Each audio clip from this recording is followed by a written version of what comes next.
At the left-hand side of the chart, we see that there are two possible ways of interpreting it. There is the diachronic view, which depicts 5 successive stages. Note that the stage corresponding to the first year, and the shortest bar above, is the stage furthest from the final consumer good. We will suppose that this stage corresponds to the extraction of iron ore from mines. So, in this stage, there are a number of mining companies which extract ore. They must pay their workers, and that is what the arrow pointing up to 18 indicates. The companies pay 18 monetary units to workers and owners of the original means of production. For example, they pay rent on plots of land where mines are located. Then, the companies sell the iron ore for 20 units. This is what this initial stage reflects. So, clearly, if I am the owner of a mining company, and I have incurred costs of 18 units, and I sell for 20, I obtain a profit of 2 units, which we see indicated by an arrow pointing to the right of this initial stage. You see it here, 2 units. If at the beginning of the year I invest or advance to workers 18 units, and in exchange the workers transfer to me ownership of the product, the iron ore extracted, and I sell it for 20 units at the end of the year, I obtain a profit of 2 units. As you already know, that accounting profit is a manifestation of the gross market interest rate, plus or minus pure entrepreneurial profits or losses. If we suppose these to be absent, then 1 year after investing 18 units, I recover the 18 units and receive 2 more, which would mean an interest rate of 2 divided by 18, approximately 11%, as I explained to the right. Now the iron ore moves on to the next stage. To keep things simple, we will assume the next stage also lasts 1 year. In this second year, or successive stage, the iron ore goes through a transformation process. It is taken to a blast furnace, for example, where it is converted into steel. You see this second successive stage here. The bar is marked 40. We will understand where this 40 comes from right away. The companies which concern us here are blast furnaces. They must buy iron ore. They buy it for 20 units from companies operating in the previous stage. And blast furnace companies must also hire workers and other means of production. Notice the arrow pointing up. As you can see, they acquire 16 units worth. So, if I buy iron ore for 20 units, and then I pay the workers at my blast furnace 16 units, I am advancing a total of 36 units. But I sell the steel for 40.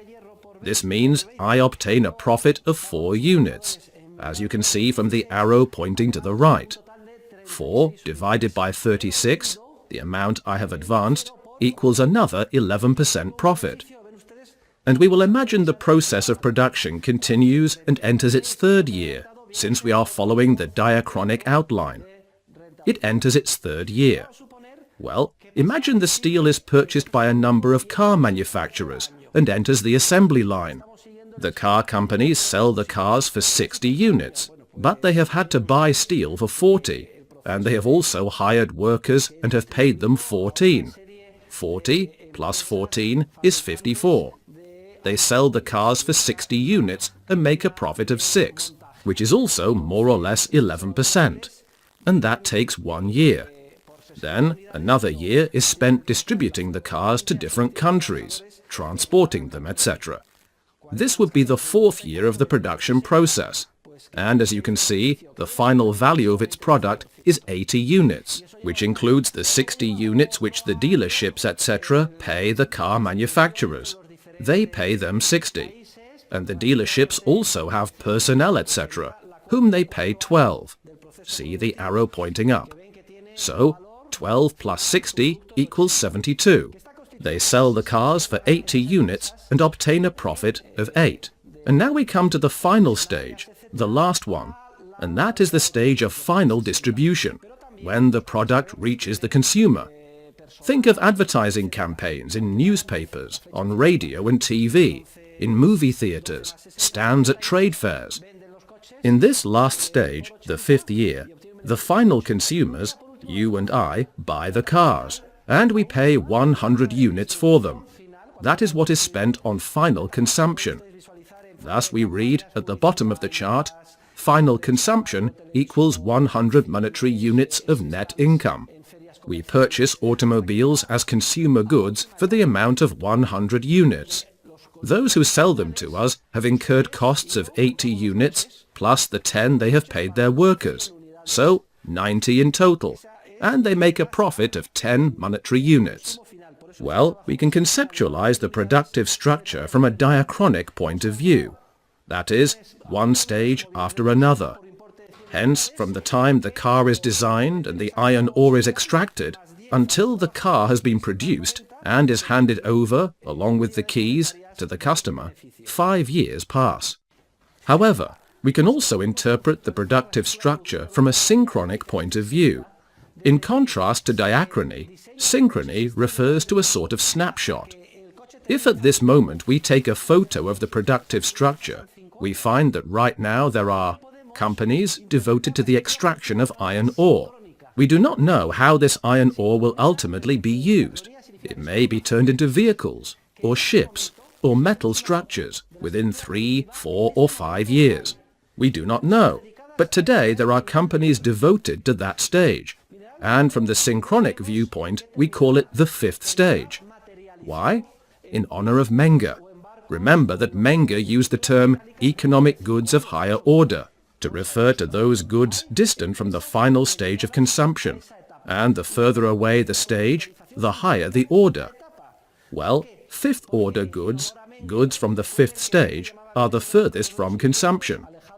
If today we take a sort of snapshot of the productive structure, in synchronic terms, we see that today numerous companies are also devoted to treating the iron and converting it into steel in blast furnaces. These companies are in the 4th stage. They are producing steel which in 4 years, not 5, will materialize into something, though we do not know what. For instance, the steel might become a tower crane, or a tank, or an industrial vehicle. And today there are also companies devoted to the 3rd stage, and the production of all sorts of 3rd-order economic goods, which will mature in the form of consumer goods in 2 years. In addition, today there are many companies devoted to the 2nd stage, that is, the stage just prior to final consumption. For example, the suppliers of the Corte Inglés, manufacturers of fabrics, shoes, etc., which are sold to the Corte Inglés. These companies are in the 2nd stage today. Their contribution to the production process will mature in the form of consumer goods in 1 year. And finally, today, a constellation of companies are also devoted to the 1st stage, the stage of 1st-order economic goods, consumer goods, the stage which is in direct contact with customers. For instance, the Corte Inglés or the dealerships which sell the cars. Together they sell their products for a total of 100 monetary units. So, take note. We can track the production of the car from the time it is designed and the iron ore is extracted until the car is handed over to the customer 5 years later. We can also take a snapshot of the productive structure today, this year, to get a simultaneous view of the workers and companies specialized in the 5th, 4th, 3rd, 2nd, and 1st stage, the stage closest to consumption.